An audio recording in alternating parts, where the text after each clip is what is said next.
now we're going to, after Dr. Peter Kreeft's wonderful talk, we're going to get a little dose of Peter Kreeft, because we're going to watch a play based on his book, Socrates Meets Jesus. And to introduce it, the man who is staging it tonight, the one, the only, the producer and manager of Theater of the Word Incorporated, Kevin O'Brien. Oh, man. The show's only about an hour long, maybe an hour and 15 minutes, based on the book by Peter Kreeft. I had to deal with the publisher of this book, InterVarsity Press, because apparently as the author, he has no say in what is done with his work. So I dealt with InterVarsity Press. They gave me the rights to adapt it for the stage, which I've done. We also have been given the rights to film it, but I have a 5-year window to get that done. We're in about year 2 of that. Anyway, I've talked enough. I think you're really going to like the show. Stick around. Put your hands together for Socrates Meets Jesus.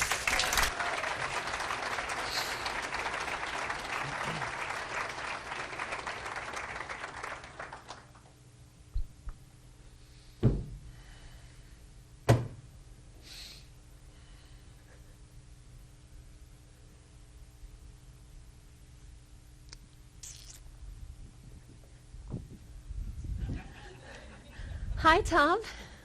Oh, hey, Molly. How's it going? Well, How was your vacation? Oh, my vacation. Well, I went home and I spent Christmas with the family. Yeah? How was that? Oh, Christmas I love. Family I tolerate. Yeah, right? My mom and dad are always at each other. She's always finishing his sentences for him, never lets him speak. Guess that's true love. So, what did you do during break? I mean, where did you go? Nothing? Nowhere? Nowhere. You said you were going to call. Oh, gosh, so Molly, it was one time. It was a party. I was drunk. It doesn't mean I'm interested in you. Well, you made me believe that you were... No, listen, so if I want to spend winter solstice alone, I spend it alone. But I thought you were No, going you didn't think. That's the problem with everyone here. Nobody thinks.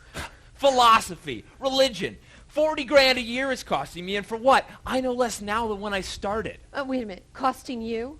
Well, my parents. But that doesn't obligate me to spend winter break with them any more than an innocent hookup obligates me to spend it with you. Look, Tom, you can call what happened hooking up, Yeah. but it wasn't that. We talked. We got to know one another as friends. At least that's what I thought. Molly, we can't be friends. And why not? Well, for one thing, I'm not a very friendly guy.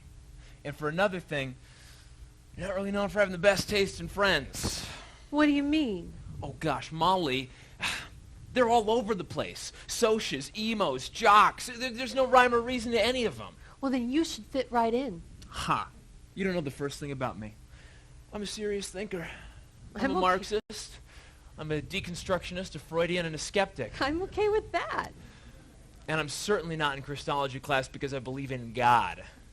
I'm okay with that, too. You're okay with everything. Look, I'm a good person. I tolerate everyone. I'm okay with all things, all ways. Are you okay with the fact that I'm not a guy who's twice your age, walks around in a toga and telling everyone he's Socrates? Oh, Tom, come on. Look, Molly, it's a pickup line that's gone too far. He only wants one thing from you, and the fact that you spend as much time with him as you do. Ah, hello, Thomas. Hey, what's up, Prof? Glad to see you signed up for this class. And you are? I'm Molly Cottle, and I'm really looking forward to this class. Oh my God, I'm looking forward to this class.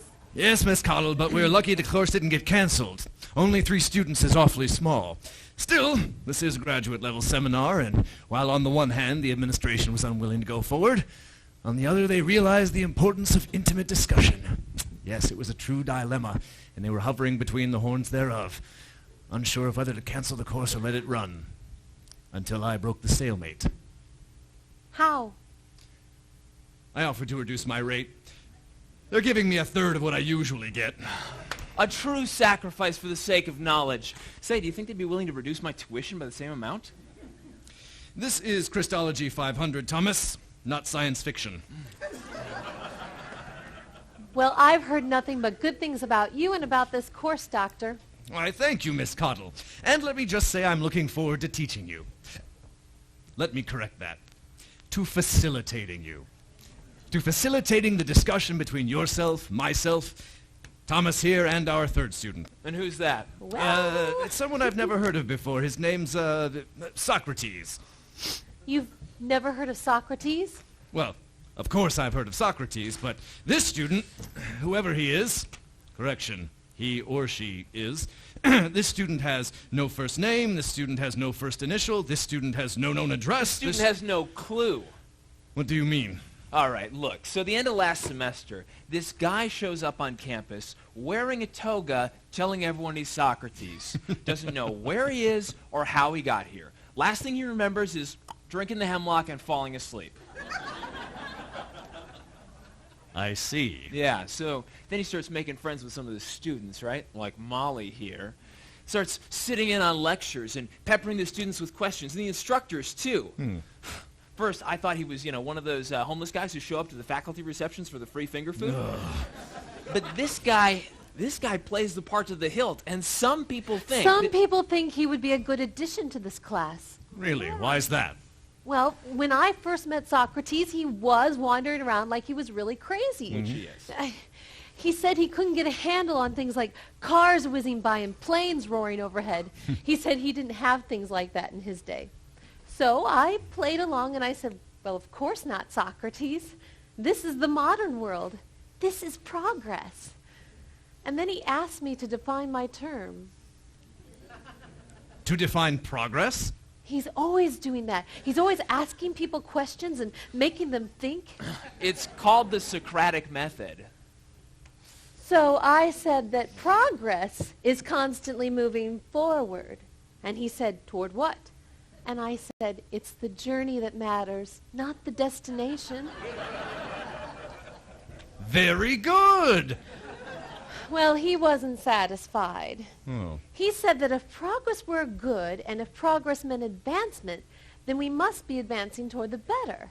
And I said, well, we have. I told him that compared to his day, these days were a lot better. Why, we have control over nature. We've cured most diseases. We have central heating and air conditioning and television and telephones. What did he say to that? Well, then he says, if you progress to the better, people must be happier now than they were in my day.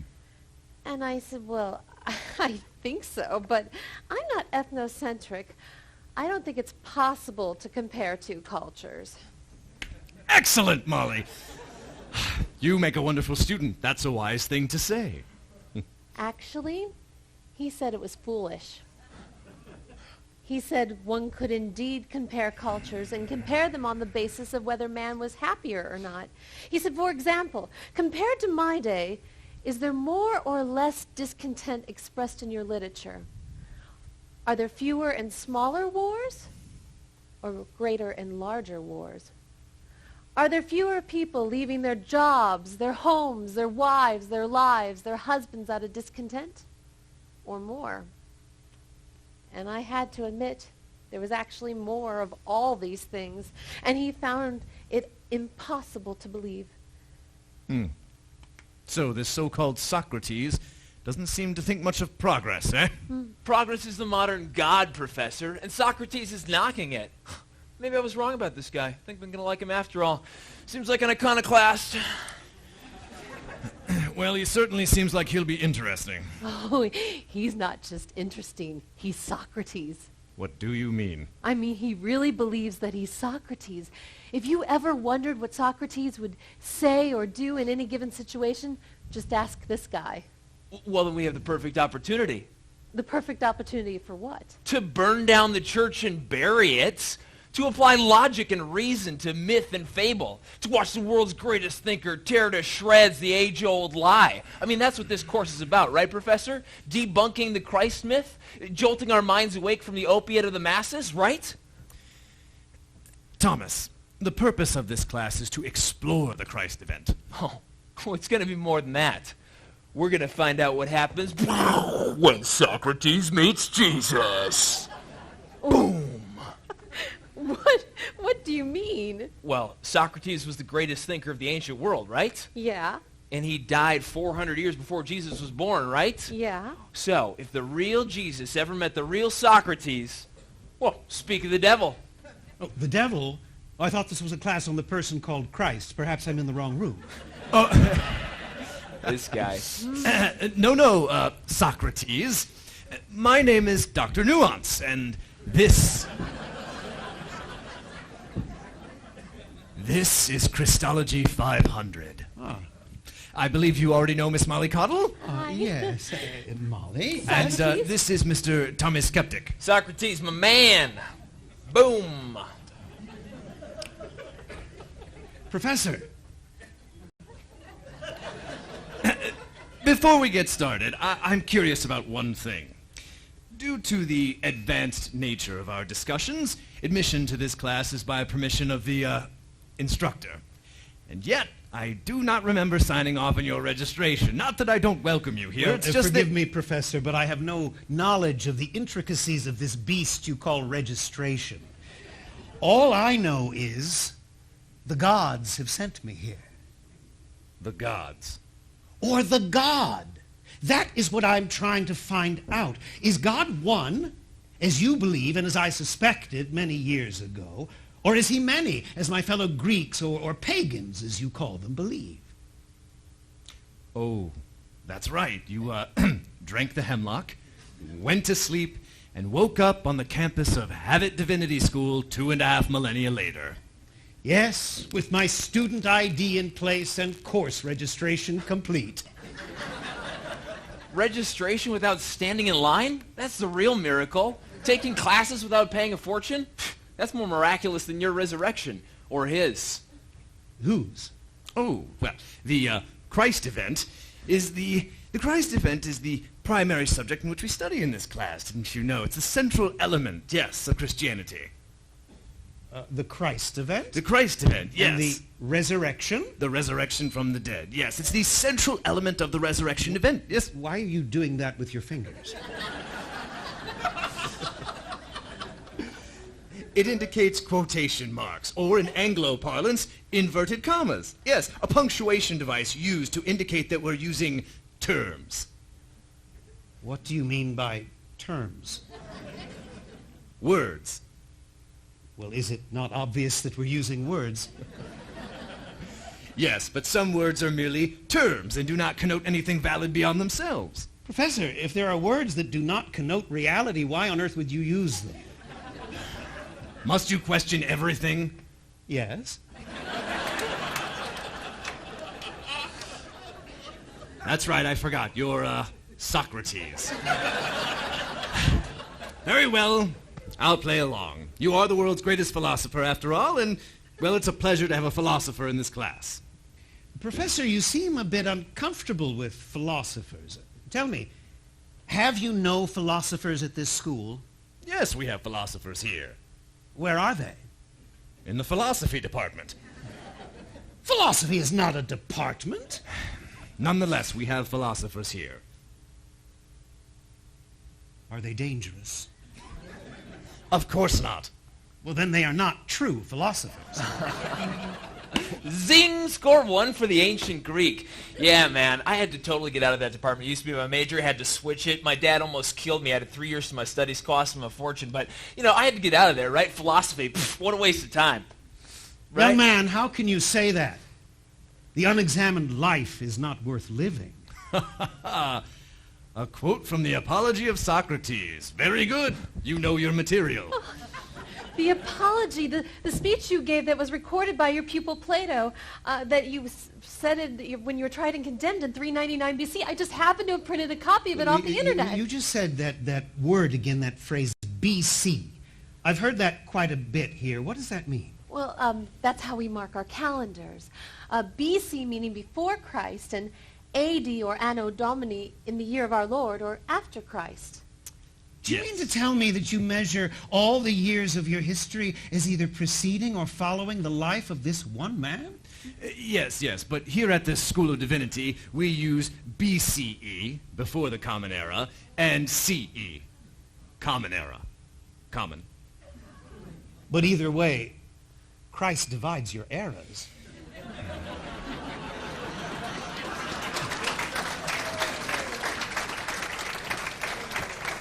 It seems to me that this one historical figure is the benchmark of all human history. This is not a seminar on the historical Christ. This is a seminar on the Christ event. What people have made of a figure's historicity is beside the point.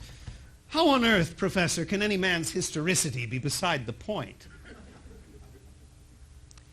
Perhaps you are not prepared to take a class at this level, sir. Perhaps you have not completed the prerequisites. Did you take demythologizing scripture? Did you take comparative religion? For goodness sake, did you take logic? Take it, I gave it to the world. Now, I admit that I have not yet studied your scripture, nor have I attempted to demythologize them, whatever that means, but I did sit in on one class session of comparative religion with Molly here. And how did that go? The professor asked him to leave. Really? I'm not surprised. You see, the professor gave an astonishing lecture on the world's religions, and when he was finished, he made the amazing claim that all religions are the same. And so I simply pointed out to him that that claim was contradicted by the content of his lecture. In what way? Well, if all religions were the same, they would all be equally true or right. Whereas, of course, it is obvious that nearly all religions are wrong or false. My sentiments exactly. If atheism is right, Which it is. and there are no gods, Exactly. if that's true, then Yeah. all religions are wrong. And of course, if atheism is wrong, No. then there are either many gods or one God. And if there is only one God, then all polytheistic religions are wrong. And then if there is only one God, there's the question of this character, Christ. If he was indeed the Messiah, or the Son of God, whatever that means, well then, the Christian religion is right, and the Jewish and Muslim faiths are wrong. I mean, it's really quite simple. I don't see how you can fail to see it. All religions are not the same, nor do they make the same claims about God or the nature of reality. For instance, according to the professor's lecture, Buddhism teaches that the world is an illusion and that suffering is pointless. And from what little I understand of your Christian faith, you believe the world is very real indeed and that suffering can somehow be good. Now, all of these religions may indeed be wrong, or one of them may be right, but they cannot all be right, nor are they all the same. I can see why you frustrated the professors. Molly, how did your professor respond to this? Well, he didn't, but I did. I told Socrates that religion isn't about the truth, it's about feelings. I mean, it's like art. It's silly to argue over which art form is the truth and which one is the best. Or like politics. You know, different political systems work for different cultures in different places and different times. There's no one that's better than the rest except for communistic socialism, which is clearly the ideal. Democracy worked for the ancient Greeks, but it doesn't work for us unless Republicans lose elections.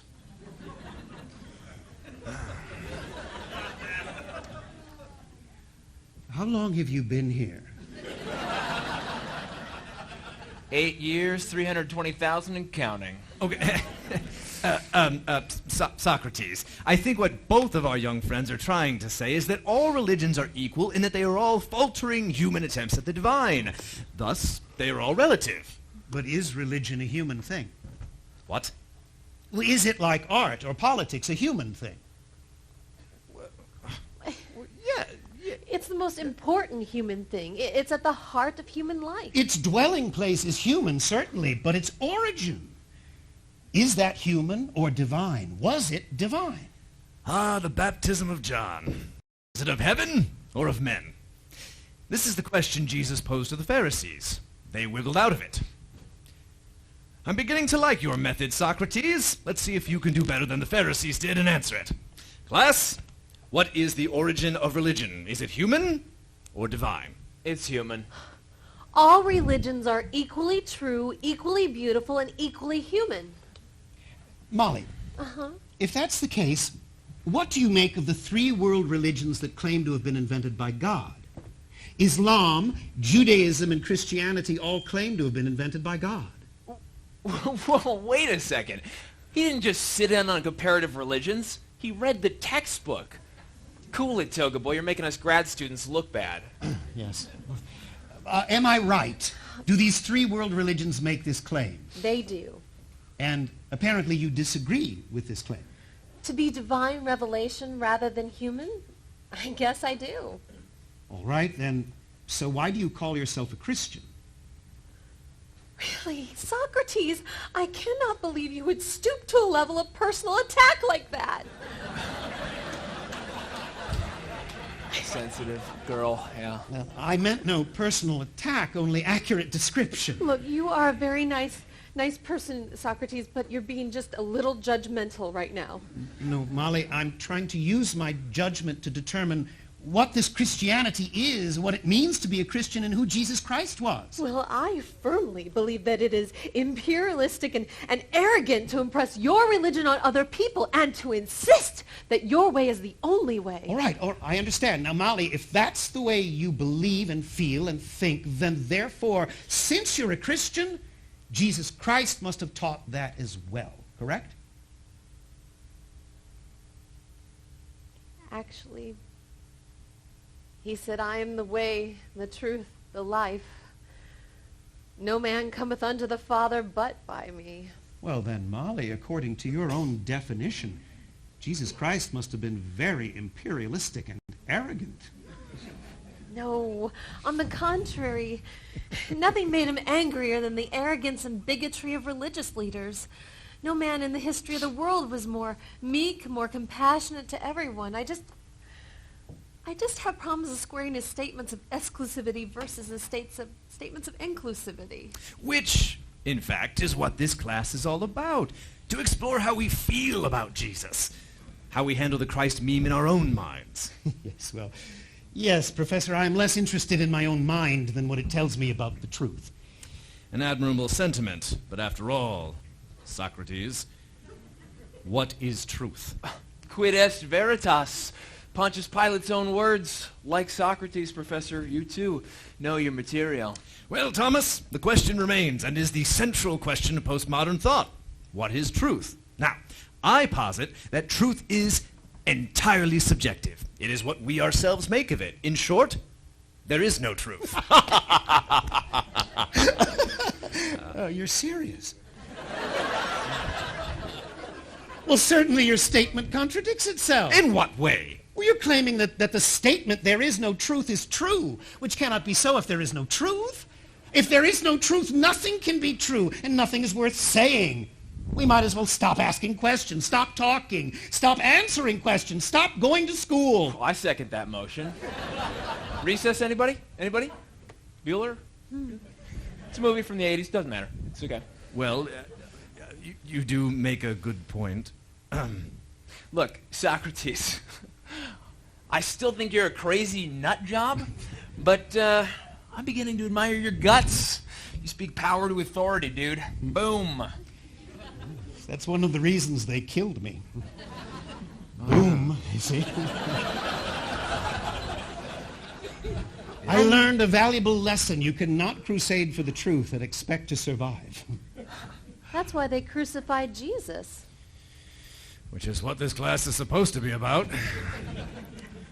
And yet, we have here a man who claims to know nothing of who the Jesus figure was. Nor does he come to us bowed and crippled with the baggage of church intolerance and persecution. He claims to know neither Jesus nor what the institution called church made of Jesus. Class, new exercise. I suggest we begin to tell him. Thank you, Professor. I'm okay with that. Oh, that would be very Sounds helpful fun. to me. I'll ask the questions. They can answer them. By all means! Marvelous. Let's begin with this. Okay. What did Jesus teach? Unity, love, liberation, salvation, and tolerance. In short, superstition. That's a critique of his teaching, Thomas, not a synopsis. Let's try this. Is there any one thing that Jesus stood for above everything else? Love. Love. Would you agree with that, Thomas? What is love? Really, Thomas? That's almost as stupid as what is truth. All right, don't get personal. Yes, I would agree with Molly that the central focus of Christ's teaching was, before it got corrupted and twisted by the white patriarchal capitalists of the Catholic Church, love. The central message is love. Yeah. And that's it. What do you mean that's it? Well, I would have thought that anyone with even a little wisdom would have recognized the greatness of love. Is this what makes Jesus the founder of your faith, the center of your history? But do we not all root for love? Do we know anyone who says, let's hear it for hate? But he was more radical than anyone else What do you mean by that? in the way of love. But what do you mean by radical? As I was just telling you, he was more radical in the way of love. Well, explain that. All right. He taught us that we should love even our enemies. So did I. He was killed for his teaching. So was I. He liberated people from prejudice, ignorance, and sexism. So did I. He taught a high monotheism, So did I. an ethical idealism. So did I. He told people of life after death. So did I. He was a prophet. He was a servant of God.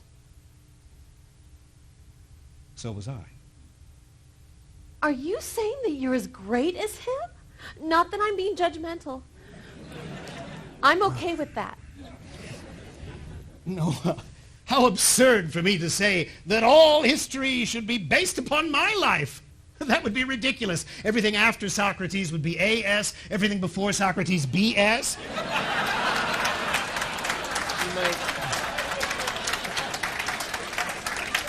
You might want to not say that. What I'm trying to find out Yes. is what makes Jesus better than I am, or better than anyone else. Well, He claimed he was God. What was that? He claimed to be God. A God, you mean? No, the God, the one and only true God, made man, walking around on earth, performing miracles, feeding the hungry, healing the sick, raising the dead, preaching, teaching, the whole 9 yards. You got it. Astonishing. He claimed this once? More than once. I and the Father are one. He who has seen me has seen the Father. Before Abraham was, I am. It's the central teaching of the Christian faith that Jesus Christ was both God and man, has been believed and professed in all the creeds, saints and sinners alike throughout history. Thomas, Yeah. do you believe this claim? Do you believe Jesus was God? No. There is no God.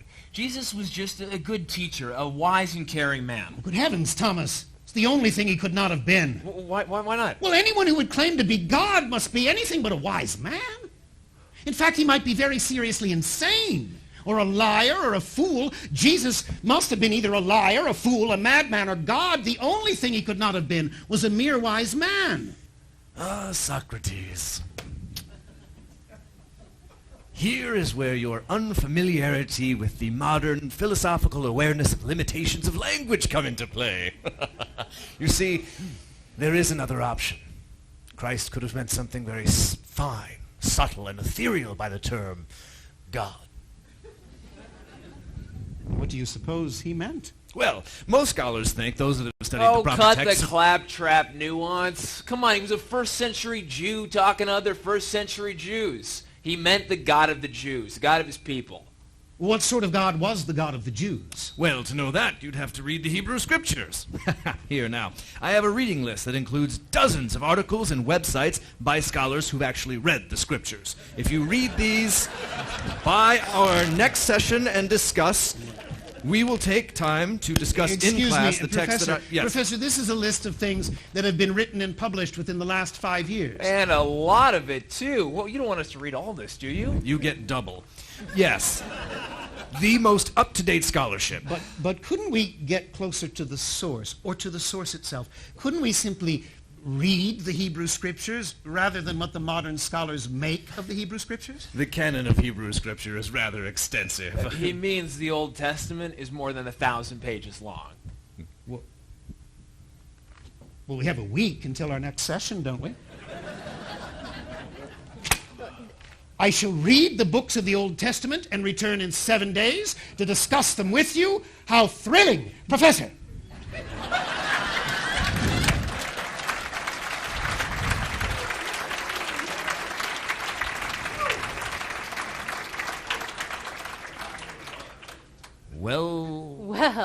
Well, call me a slacker, but I'm not reading the Old Testament. I got a lot of stuff to do. This ultimate frisbee thing that I gotta, and there's other important things I gotta.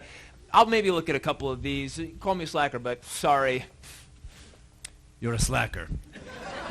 See you next week. Well, slacker, here you go. Here's something you probably haven't read since your philosophy days. What's this? The Apology of Socrates, the speech he gave to his accusers before he was sent to his death. I've read this already. Yeah, well, apparently I read the Bible, and I have to do it again. I'll see you next week, slacker.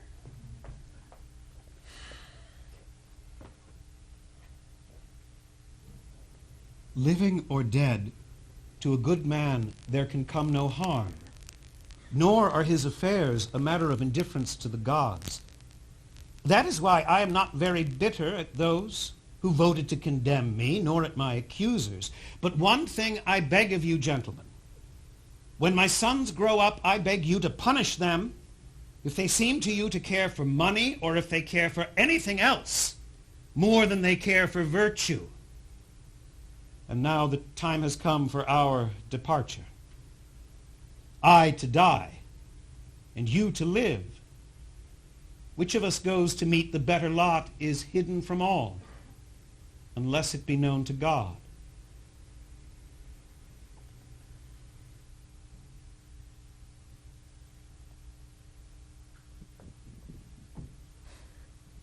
Hi, Tom. Oh, hey, Molly, how you doing? How was your week? Good. Yeah, I spent some time with Socrates. Oh, by reading Plato? No, with that dude, Socrates. You spent time with him? Yeah, we spent time talking about the New Testament. You mean the Old Testament, right? No, the New Testament. He read them both. He read the whole Bible in a week? Right? Kind of makes us grad students look bad, doesn't it? Yeah. Yeah, he read the Old Testament. He was so on fire, he just had to keep going through the Gospels, the Epistles, all the way to Revelation in the end. Boom, done. Well, what did he think? Say he's a new man. A new man. Born again. Oh.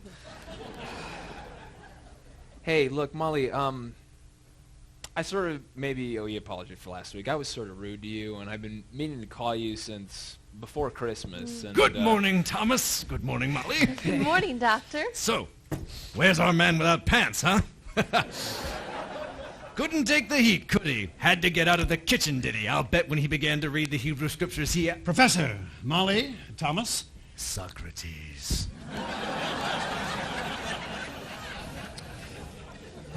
I have one question for the people in this room. What, did you read your assignment? He read the whole Bible. The whole thing? I have only one question for the people in this room. In fact, I have only one question for the people in this university. In fact, I have only one question for the people in this universe. Only one. That surprises me. Well, out with it. What is it? Well, my question's a bit embarrassing, but I'll ask it anyway. Where are the Christians?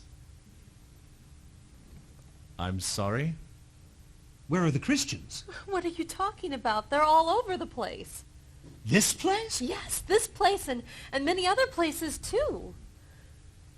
Well, then there is something I do not understand. And what is that? Well, if all of you are Christians, if some of you, if any of you are Christians, how can you still live the way you do? How can the born child so closely resemble the unborn child? How can your lives be so dull if this incredible book is true? Socrates, are you putting us down? Alas, Molly, I was afraid that's what you would think. I've only discovered this Christianity thing within the last few days myself. Far be it from me to tell you or anyone else what it amounts to. But this book book tells us what it amounts to. And if everything in this book is right, what it amounts to, compared with everything I've ever known, is a whale compared to minnows. Socrates, it's nice of you to get so excited about the Bible. Nice? Did you say nice? Oh, now, Socrates, don't be so negative. We're very happy for you if you found happiness. Molly, even happiness is hardly mentioned in that book, but rather joy. Do you even know the difference? Have you even read the New Testament? Well, of course. Well, perhaps you of coursed it. Is that what it means to take a course here? Now, just a moment. Exactly what do you find missing in this course, and apparently in the lives of most so-called Christians? Well, I'll try to explain it. I'll begin with the Hebrew Scriptures first. Very well. When I read them, I was not entirely surprised at the Hebrew notion that there was only one God or that he had a name. All of my life, I tried to name God, although I never would. Well, why not? Well, because I could not, in honesty. Well, that honesty was deadly for you. What do you mean, Thomas? Well, it's all right here in your apology, which I read a couple of times this week, by the way. Thank you very much. You're welcome. Anyway, all you had to do was say, I believe in Zeus, or I believe in Hera, or whatever, whoever you guys worshipped back then, and they would have let you go. You just parrot a belief in any one of the state gods, and boom, you're free. It was a simple thing, and you didn't do it. Why?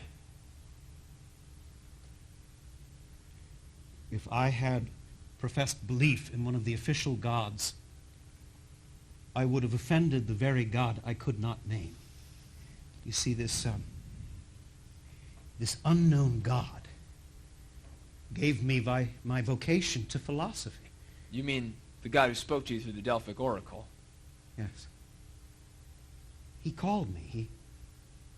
He seemed to set me aside from all the other Greeks, and he told me that I was the wisest man in the world because of my ignorance, or rather my knowledge of my ignorance. You see, all other men thought they had wisdom. I knew I had none. Thus I was wiser than they. But it was obvious to me then, and it's even more obvious to me here and now, that those who claim to know the most actually know the least, especially about the gods. And so I tried to enlighten them, but then they began to hate me. Really? Why don't you enlighten us here? Enlighten us now. We promise not to hate you. At least we'll try not to. Well, Socrates, we won't hate you in the least. We of the modern world, we're very open-minded. But an open mind exists to be shut around an idea that is true. And some of you have some difficulty with true ideas these days, don't you? Be that as it may, you have yet to tell us what you thought of the Bible. First of the Hebrew Scriptures, and then please tell us about the New Testament. All right. The Hebrew Scriptures first. Yes. As I say, I was not entirely surprised at their notion that there was one God. We had what you might call a premonition about that, even in Athens. But to think that this one God made everything out of nothing, that is astonishing. Wait a second. All cultures have creation myths. The Greek gods created and ran the universe. Thomas, our God simply shaped or molded the world out of stuff that was already there. But to think that the single unitary God made everything out of nothing, that astonished me, and that came at the very beginning. And then, not only that, to think that the single unitary perfect God was a person, that he had a will, or what you might call a personality. Even that's astonishing. For instance, the God of the Jews loved. He loved his creation. He loved his people. He loved them so much that he gave them a series of ethical laws to follow, which they loved, though they had difficulty following them. The whole thing was a relationship of love. And yet, love exists in time. Love is a process. Young people realize that. And yet, how can a God who is both outside of time and the creator of time operate in a process in time? And yet that apparent contradiction prepared me to a certain extent, as it must have prepared the Jews for the ultimate surprise of what you call the incarnation. Wait, now you're moving ahead. I want to hear more about the Jewish God, God the Father, Yahweh. What else did you learn about him? His goodness, for one thing. I had always known that the true God would be perfectly good, but the goodness of the God of the Jews seems somehow related to the goodness of the deeds he commands us to perform. Be ye holy, as I, the Lord your God, am holy, as he tells his people in the book of Leviticus.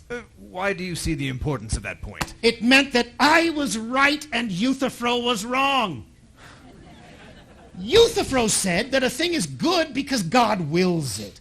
I said God wills it because it is good, and yet I failed to see that a thing is good only insofar as it resembles God. What else surprised you about God? Yes, his name, Professor. When he speaks to Moses out of the burning bush and tells us his name, he says, "It is I am," or "I am that I am." That name seemed very special to me. Yes, you're right. It's the sacred tetragrammaton, the name no Jew will ever pronounce. Because when he's telling us his name, he's telling us his identity, his nature. He is being itself, am, as well as personhood. I am. That revelation to Moses was utterly unique and unpredictable. Well, then answer me this, Socrates, since you've learned so much about the Bible. Why is it that this unique notion, this name for God, was revealed to no one else but Moses? How is it that he's the only one who came up with it? Did you not read the scriptures, Professor? Professor, Moses did not come up with it. Moses came up to it. The name of God was not Moses' idea, it was God's idea. That is why I could never name God. That is why, despite all of my years of thinking and praying, I could never name God. I had to come up to it, not come up with it. I had to receive the truth as a gift, like Moses, like Job, and yet I never did. So God did not give it to you? God gave his secret to none of the Greeks. How odd of God to choose the Jews. Ewer said that. Have you read him? Ewer. Yeah. No, I have not read him, but when two men speak the same truth, they need not be thought to have copied from one another, but from the truth itself. But the truth, as I said... Then there is the question of the sinfulness of man, particularly in light of the righteousness of God. Your book is very clear. Man is a sinner, badly in need of redemption. We should have, Socrates, we should have had you read more modern articles and not just the Bible. We don't believe in sin. Now, I'm starving. Do you mind if I grab my candy bar? I didn't have a chance to get lunch. Please, bring enough to share? Molly, Not for you. Molly, the whole point of the incarnation was the atonement for sin. Socrates, look. Not only are you very, very old, but you're very, very old-fashioned. Sin is one of those doctrines we just don't swallow anymore. It's a mythical, mystical belief. On the contrary, I think it is the one teaching you can prove merely by looking around you. Man is not what he should be. All people of all ages have known that. How can you close your eyes to the reality of what the Jews call sin? Well, imperfection maybe, but sin? This is chocolate. Chocolate? Mm-hmm. This is delicious. Yeah. We had nothing like this in Athens. Perhaps I was wrong about progress. Yeah, but it's bad for you. Bad for you? Oh, yeah, it makes you fat. Fat is bad? We thought fat was good, a sign of beauty. No, science has taught us that fat is bad for you. Bad for your heart, your blood, lots of things. Then why do you eat that? Because it's so sweet. But sweetness is a good. Yes. Or an apparent good. Oh, yes. Or a lesser good. Yes. But is not that the definition of sin? The choice of an apparent good over a real one, or a lesser good over a greater one? Look, Socrates, I've already told you, I don't believe in sin. And if eating chocolate is a sin, it's a little sin. No big deal. Now, lying, cheating, mooching off your parents, being proud to be a slacker, leading a girl on and not calling her when you say you're going to call her, Those, Socrates, are very big sins. Hey, come on. I said I was sorry. This isn't about you. You think everything's about you. The hell I do. And speaking of which, Socrates, why didn't you just go straight to hell? Wait, I mean, why didn't you jump to that first? That little image from Scripture, twist your toga, endless suffering, eternal punishment for sin. You like that? You object to hell. Hell yes. I mean, heck yes. I mean, it's a horrible, outmoded belief. But is it true? What? It's a simple question. Is it true? Why are you shocked? I'll answer that question, Socrates, since Thomas can't. No, hell is not true. It's a fable. It doesn't exist. How do you know that? Well, because I believe God is loving and forgiving. Forgiving of what? Sin. I thought you said you did not believe in sin. Well, I believe that God is loving and forgiving. And therefore he is not just and punishing? Yes. I mean, no. I mean, I don't know about that therefore. But I know what you're going to say. That it doesn't logically follow that from God's mercy is he not also just. And when I had said that, Molly, then what would you have said in reply? Look, Socrates, if you keep this up, I will just have the conversation with myself, and I won't need you anymore. And that is exactly my function, to make myself dispensable. All I can say for certain is, I don't know. Ah. Well then, we are perhaps making progress. The admission of ignorance is the beginning of all wisdom. So, Molly, on behalf of this august university, welcome to ignorance. Why, thank you, Thomas. Now you won't feel so alone. Hey, wait a minute. No. You see, your scriptures say something a bit different. They say again and again that the fear of God is the beginning of wisdom. So my question is, how are we to fear a God who neither judges nor punishes us? Socrates, look, if we've learned anything, it's this. If there is a God and there isn't, if he is anything and he isn't, he's not to be feared. How do you know that? Well, we know that he's merciful because the New Testament insists upon it. But the New Testament also insists that he is just and punishing and that hell is real. Well, I reject that. Molly, on what basis do you reject some teachings of Scripture but accept others? I'm just interpreting Scripture in light of my own convictions. But Molly, certainly you should interpret any book or the opinions of any person not in light of your convictions, but of theirs. Well, I never thought. Listen, Socrates, I got something for you here, okay? Those fires of hell and the images of darkness and stuff in the New Testament, they're just that. Images, not to be taken literally. Metaphors. The parable of the prodigal son, is that to be taken literally? No, it's a parable. A parable that teaches that God is merciful and forgiving. Yeah. So why do you accept the lesson of the one parable, the prodigal son, which teaches that God is merciful and forgiving, but reject the lesson of the other parable, hell, which teaches that he's just and punishing? I see. Okay. Oh, hey, got it. Boom. All right. Chew on this, okay? Here, look, you're a logical dude, right, Socrates? Here, have a seat. Yes. Maybe you're going to have to make it into a chair again first, but... all right? Let me break this down for you, old school, or like maybe new school for you. Okay, so, logical. God of the Jews. Perfect, right? Right. Boom. Okay. How can God be perfectly just and punishing and perfectly merciful and forgiving? Boom! Nailed it.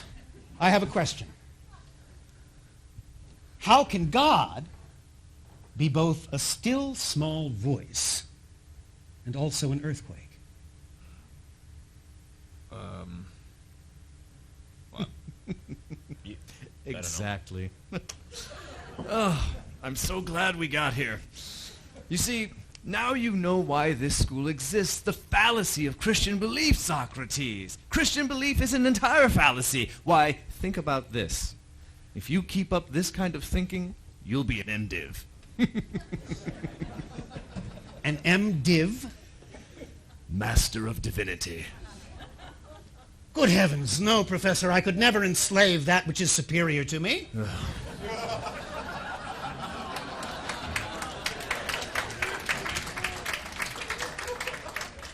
Socrates, the point is, Christianity is rife with contradictions. It makes no logical sense.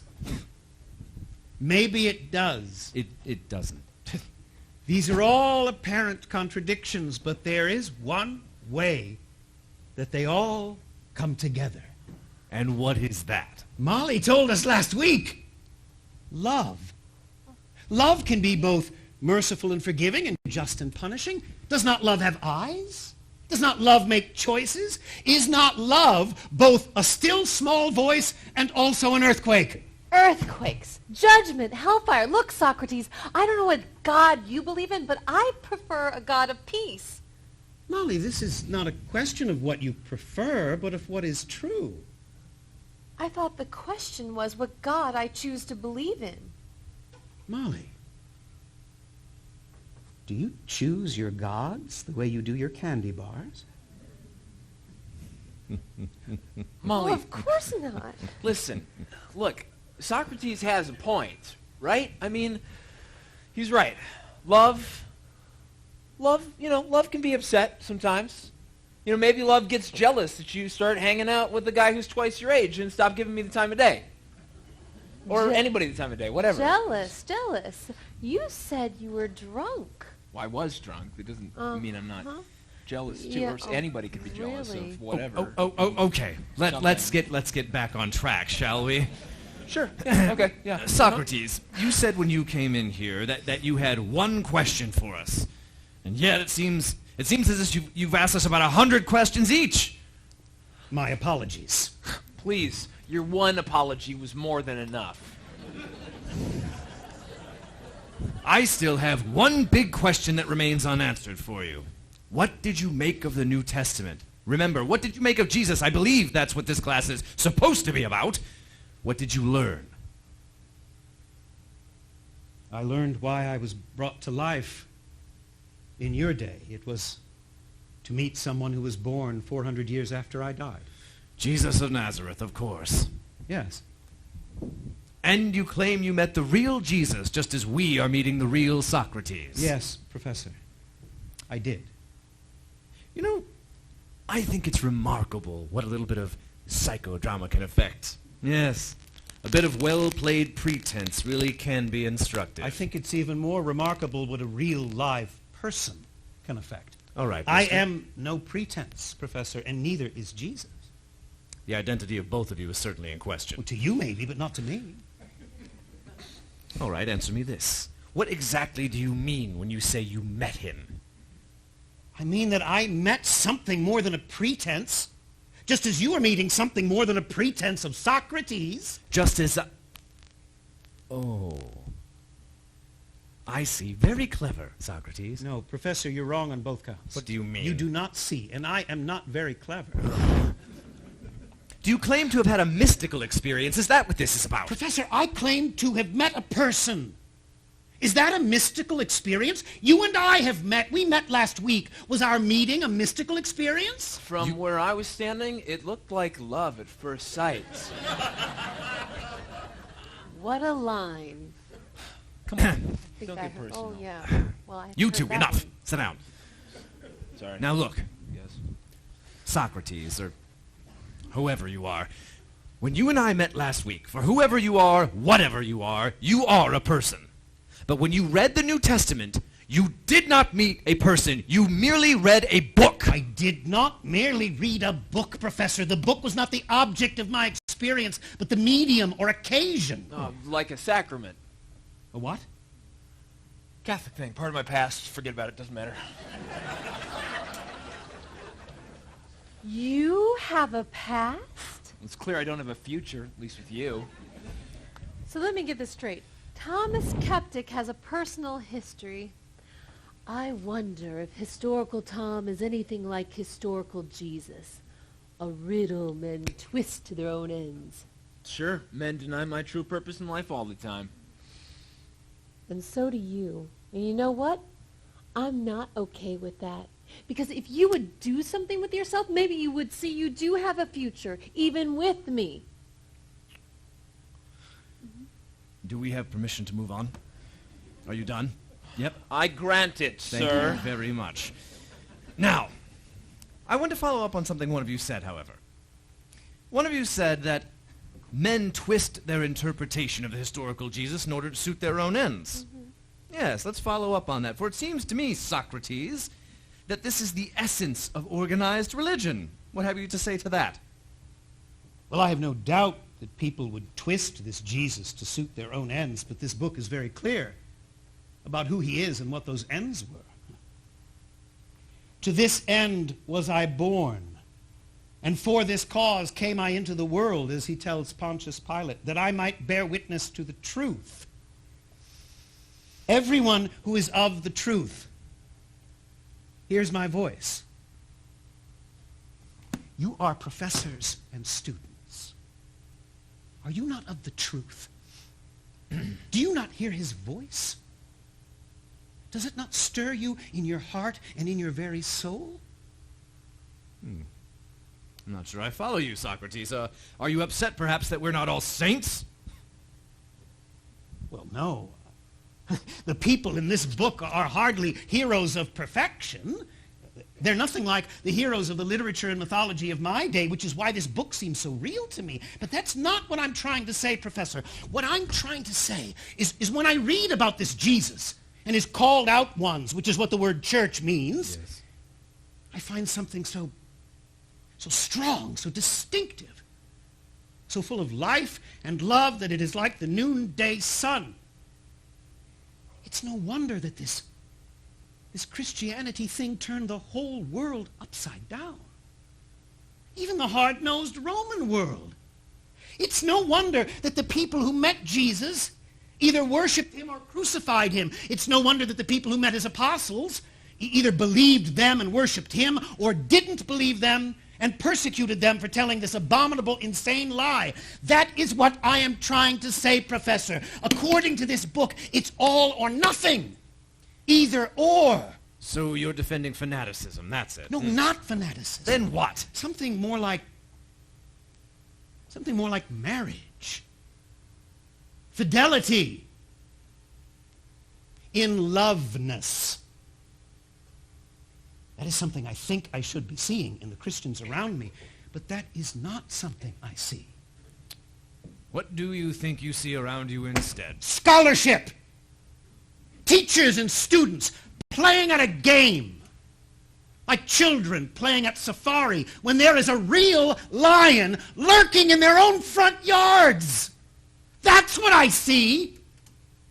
In casual dress, casual attitudes, casual faith, casual worship. Your atheism is strident, but your faith is casual. Casual this, casual that, and from what I can tell, a great deal of casual sex.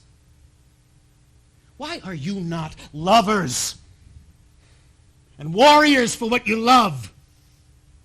Your book condemns fornication, but passion and jealousy would redeem some of your sin. It would make it more than lust. It's not even lust. From what I can tell by looking at these young people around me, it's more like boredom. Is this why God came into the world? Is this why he died on a cross? Is this why he rose from the grave? His apostles knew he did all those things. And if he rose and was alive then, he is still alive now. But you're not treating him as if he were alive. He's alive like an animal, more alive than an animal. How are you treating him? How are you treating him? You're treating him as if he were a picture on a wall or a bump on a log. Did you ever sit down on a bump on a log and find out it was a frog? Or maybe the whole log was an alligator. Look out, you say, it's alive. But I haven't seen anyone say anything like that here. So, if I'm understanding this right, you saw the alligator? Molly, isn't that what happened to you? Didn't the alligator come to life? Well, in a sense. Molly, I began with one question, and I'm going to end with one question. Do you believe Christ rose from the tomb? Well, in a sense. In what sense?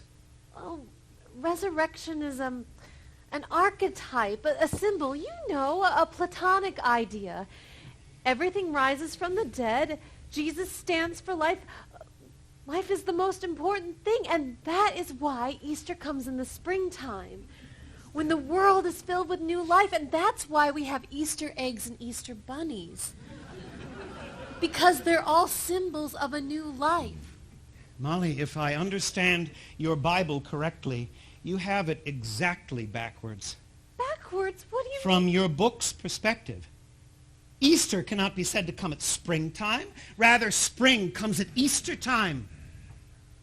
According to that book, Jesus is the source and summit of all life, and all life depends on him. Socrates. Professor, I have a question to ask you. Do you believe Christ rose from the tomb? A simple question, Professor. Socrates, I really believe you're missing the point. Now, Professor, I really don't believe you're answering my question. Do you believe Christ rose from the tomb? Socrates, there was a professor named Bultmann who said that even if the bones of the dead Jesus were found in a tomb in Palestine tomorrow, even if it were proven that the resurrection had never taken place, all of the essentials of Christianity would still remain unchanged. You, my friend, are ignoring those essentials. That's what Bultmann said? That's what Bultmann said. That's not what this book says. If Christ be not raised, then is our faith in vain. That does not sound like all of the essentials unchanged to me. It was a resurrection of the Spirit. Molly's right. Molly's right. It was the joy of the disciples in discovering their shared faith. For which they were persecuted, tortured, executed. If I had said I believe in one of the official gods, I would have been spared my execution. If they had said he is alive, but in spirit only, they would have been spared theirs. But they did not say that any more than I did. They knew that he rose bodily from the tomb, and that he is with you bodily today. Oh, really? Tell me, where is this body? The book tells us. It's in the church he established on earth. And it's in heaven where he sits at the right hand of the Father. And he will come again in glory to judge the living and the dead. The charade is up. I've had enough of this. You're a dogmatist. You play a good Socrates, but Socrates would never have been a dogmatist. No, Professor, Go, Miss Cottle. Now, I will allow anything for the sake of learning, but I will not allow the Nicene Creed.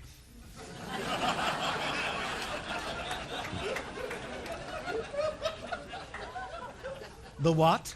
And that's another thing. Explain this to me. All you've read is the Bible, correct? Yes. Then how is it that you quote from a creed only formulated 4 centuries after the death of Jesus? How do you quote from it just now? Explain that I had one. no idea I was quoting from any creed, but as I said earlier, if two men speak the same truth, they need not be thought to have copied from one another, but from the truth itself. Oh, truth. Smooth! I've had it with you, mister. Now you get out of here before I call security. Your posing is over. Get out! Yes, I'm sorry. Get... Professor, I'm leaving. I'm leaving. You do not need to get excited. This is not the first time I have caught trouble for speaking the truth. Oh, there's that word again. Out! Professor, out! Professor, I'm leaving. I'm leaving. Professor, I will go. But I want to ask one last question. I want to present the question to our resident skeptic Thomas. One final question, and then the time of my departure has come, as I said in my apology. You mean, as St. Paul said in his epistle to Timothy? Well, yes, that's right. 500 years after I did. The pervasive influence of truth. Socrates? I'm sorry, I won't say that word again. Go on. Thank you, Professor. Thomas, do you believe Christ rose from the tomb? Of course he doesn't. He's an atheist. My mom always answers questions for my dad, too.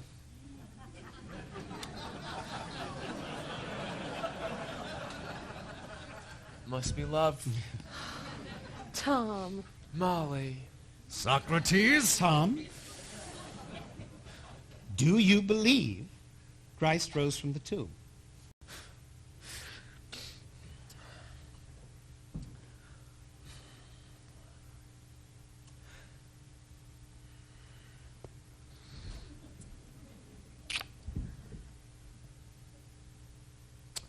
Let's take a walk, old man. Let's take a walk and talk about the love of truth. Oh, sorry, Professor, I know you hate that word. Love of wisdom. Man, that's better. Hey, that's kind of got a ring to it. Love of wisdom. What's that in Greek?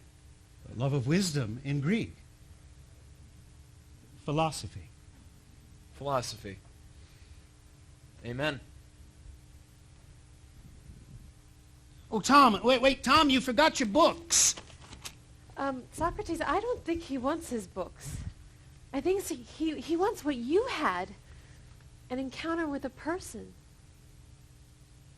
Oh. Well, then maybe you should take them to him. I'm okay with that. Well,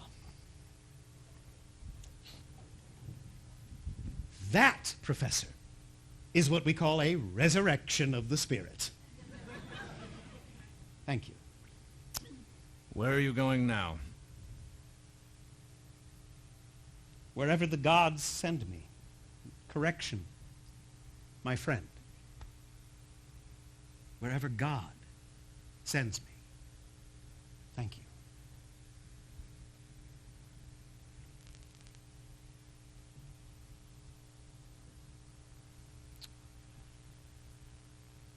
Socrates, come back to life. A miracle. The Harvard School of Divinity finds Jesus. Another miracle. Professor Nuance repents and is saved. Another miracle. But that last one will never happen.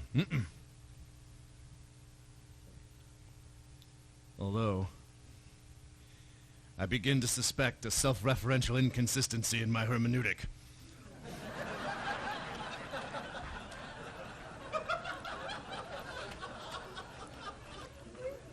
I need another one of these.